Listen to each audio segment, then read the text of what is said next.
Mateus capítulo 10.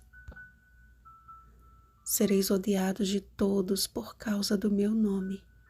Aquele, porém, que perseverar até ao fim, esse será salvo. Versículo 22. O discurso de Jesus neste capítulo é um verdadeiro choque de realidade para seus discípulos. Formado seu pequeno grupo especial, Cristo tomou o cuidado de adverti-los quanto à sua missão e as dificuldades que envolveriam a mesma. O público-alvo do discipulado seria as ovelhas perdidas da casa de Israel, o que não era uma tarefa fácil, dada a incredulidade do povo quanto ao ministério messiânico de seu mestre. Jesus expôs algumas características que devem compor a vida de seus seguidores. São elas: primeira, devem manter o foco. Versículos 5 ao 6. Segunda, pregar que está próximo o reino dos céus. Versículo 7. Terceira, viver o amor prático. Versículo 8. Quarta, depender de Deus mediante uma vida altruísta. De graça recebestes, de graça dai. Versículo 8. Quinta, ter uma vida simples. Versículo 9, mas com dignidade. Sexta, ser corteses. Versículo 12. Sétima, ser prudentes. Versículos 14 e 16. Oitava, ser cuidadosos. Versículo 17. Nona, confiar na ação e na provisão divina. Versículo 19. Décima, estar disposto a abrir mão da própria vida por amor a Cristo. Versículo 39. Diante de um mundo secularizado e individualista, provavelmente vivemos em uma das piores épocas de se praticar o discipulado. Apesar do direito fundamental quanto à liberdade de crença ainda poder ser proclamado e defendido, parece que quanto mais liberdade temos, mais nos acomodamos em nossas confortáveis igrejas, pregando um evangelho que na realidade não vivemos. O evangelho prático, conforme os métodos e instruções de Cristo, requer renúncia.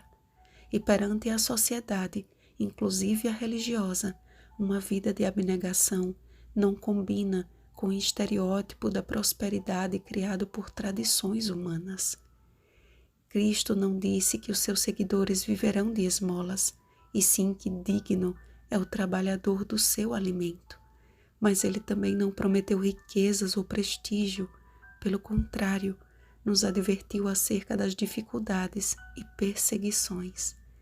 Ele prometeu sim recompensas eternas, tesouros no céu, onde traça nem ferrugem corrói e onde ladrões não escavam nem roubam.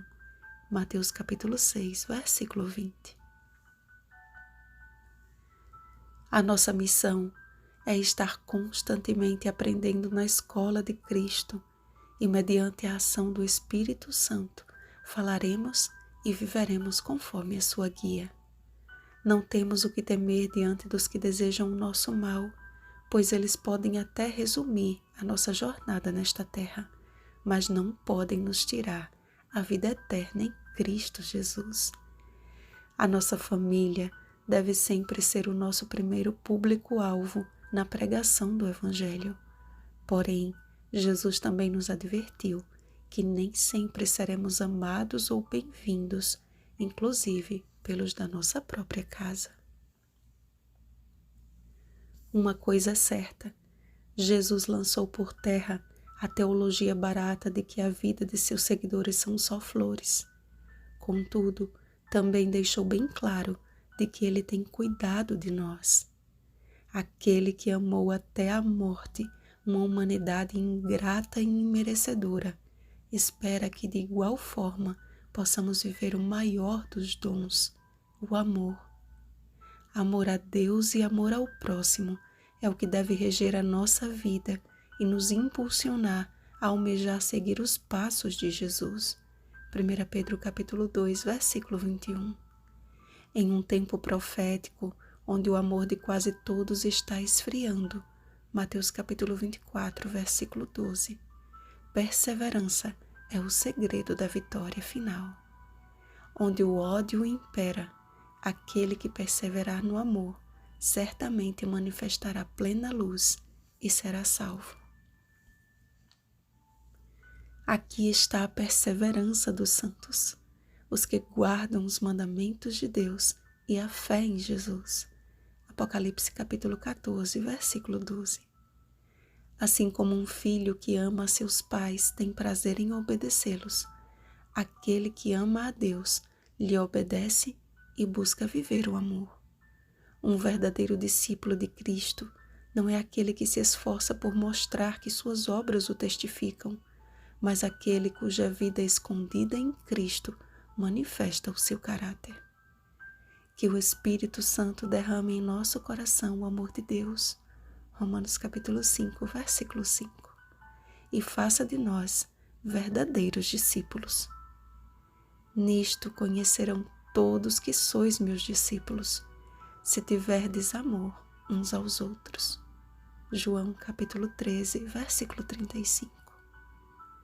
Vigiemos e oremos. Um feliz sábado, discípulos de Jesus. Rosana Garcia Barros.